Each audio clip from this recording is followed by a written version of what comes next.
Rumour has it DJI is about to release the Osmo Pocket 4. So let's ask the question, after using the Pocket 3 for 6 months, is it still worth it in 2025?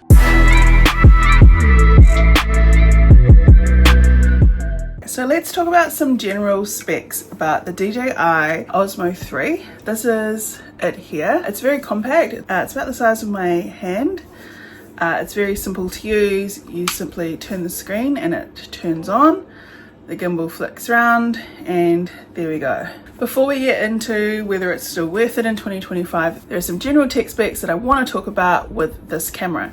Now the first thing is the 1-inch sensor. If you're sitting there thinking, what is a 1-inch sensor to me? What it means is that you're going to get great quality footage in low light and good quality footage when it's super sunny or bright. 1-inch sensor helps the camera to adjust to make sure that you don't have to worry too much about lighting. The second thing about this camera that I really like is that as soon as you flip the screen and record in landscape, you're recording in 4K 120 frames per second. What it means is it's going to give you super smooth, high quality footage and a lot more easier to edit without risking the end result being grainy or not very sharp. The next spec I want to talk about is the 3-point stabilization axis, which is this little bit here where the lens is attached to the camera. The reason why I like this is going to eliminate any shaky footage. You can literally kiss it goodbye. It's going to keep your videos nice and steady even when you're on the go. Another general spec that I like is definitely touch screen. It makes it super easy to use. It's very intuitive, it is super responsive, and it doesn't take much to learn how to get the most out of your camera using the touch screen. Last but definitely not least is active track. Now if you have any DJI drone that was produced in the last 10 years, active track won't be new to you. But the fact that they've put it into a handheld camera, what it means is that the camera will follow you around as you move about the room. So you can kiss goodbye to your cameraman and get some of the best self-shot footage.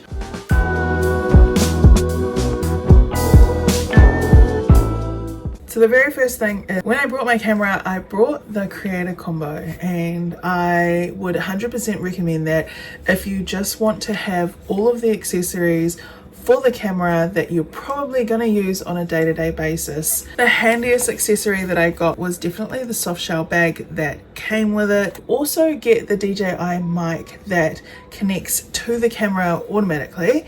You don't have to set it up. There's no fiddling around with Bluetooth. You literally turn your camera on and then you hold the power button down on the mic, blue light, and it connects automatically with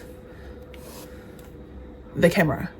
It comes with the Creator Combo. It has a little clip on the back so you can put that onto your shirt, but it also comes with a really sturdy magnet to clip that to a shirt or whatever else you need to clip it to as well. The spare battery. So this is the battery pack here. It's a spare one. It has a universal connection at the bottom, which means that it connects to the little universal screws like that. So this is the tripod that came with the Creator Combo. So just screw that on, and then that is USB-C, which pops into the bottom of the camera, just like that. You've got a spare battery pack. You also get some other things with the Creator Combo. So one of the coolest things you get is this little cover here. This protects your gimbal and your camera and your screen. Just slips over the top. Without the battery pack attached, this is really easy to fit in your handbag. It's just about the same size as my hand. It's not heavy. Inside of here, which is very cool, in the Creator Combo, you get the wide angle lens. This is it here. And there is a little magnetic holder there where you can put the lens. There, just like that. It's just magnetized inside. I thought it was really cool because when you move from a camera like this, if you've seen my last Nikon video, this is what I upgraded to, the Sony ZV-E10. To get a wide angle lens, you have to actually take the entire lens off. So if you're traveling with this style of camera and you want to have different lenses, this is what you're looking at. This is just the standard lens that came with the camera, but a wide angle lens would be slightly bigger, and if you wanted a super zoomed or focused lens, then obviously again it would be slightly bigger. So this is what I was used to carrying around with the separate lens if I wanted wide angle. The lens that goes on here, like, let's just be honest, it's not going to give you DSLR quality. They're two very different cameras, but all you do with this lens is it just magnetizes to the front of the gimbal, and there you go, you've got your wide angle lens ready to go. When you're finished with it, you just pop it off, and I just always keep mine in here. Just put it back in there, and there you go. You've always got it. I've always got it with me when I have my camera. Now down here there is another place for you to stick another lens, but to be honest, I'm not that bothered. I haven't bothered getting any extra lenses other than what came in the creator combo, and I'm happy with the quality of the footage that this camera produces on its own anyway. One really good thing, and I have talked about it, is just the ease of getting it out of the box and being able to use it. You just need to pop in a micro SD card just there. I've got the SanDisk Extreme Pro 512. When it comes to memory cards, everyone has their preference. If you would be completely devastated with losing footage that you captured on your camera, then I would probably recommend getting a slightly smaller sized card and forcing yourself to change the cards or move the videos from the camera onto something else. But if you're like me and if you lose it, you lose it, then yeah, get the 500 gig, because I have not filled it yet, and I use this every single day on our 3-week trip through Korea and China, so it's worked perfect for me. I think the overall pro for me is just the ability to not have to carry a lot of things. There are a few cons that I want to touch on. Then this is just purely my take. One of the cons is the gimbal lag. So it is, shooting on a gimbal is not like just shooting on your phone. There is a slight lag with the gimbal.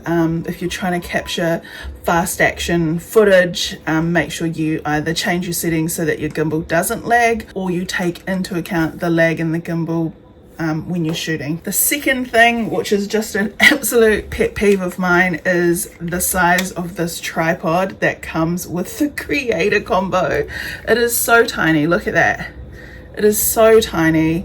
I do have a third-party tripod that I use. It's a little bit bigger, and it also has the extendable selfie stick. But seriously, DJI, come on, that's just a pet peeve.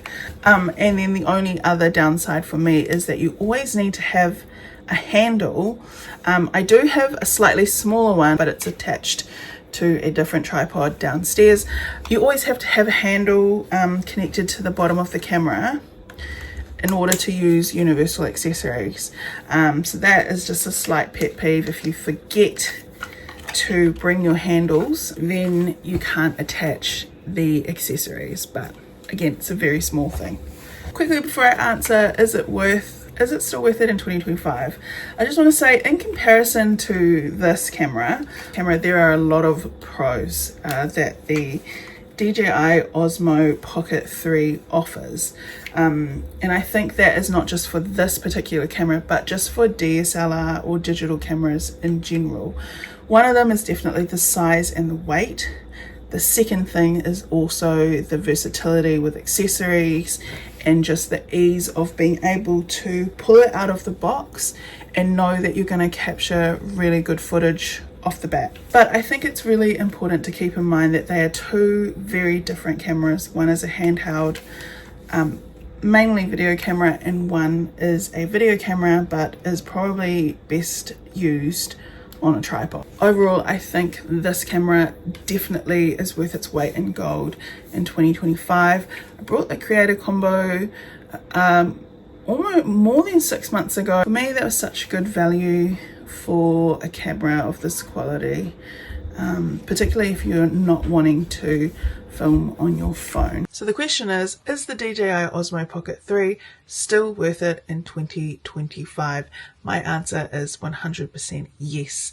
If you have any events or travel booked where you want to get really good clear footage without having to worry about lighting, a third-party camera person, or even trying to figure out whether or not you've got the right lenses, then investing in a DJI Osmo Pocket 3 is definitely the right choice. I feel like already you can see the difference between when I was shooting on my phone to when I'm shooting on the DJI Osmo Pocket 3, just to demonstrate just how good it is in low light. I think already you can see the difference between shooting on my iPhone versus shooting on the DJI Osmo 3. So yeah, if you are in the market for a new handheld camera, then definitely consider this one.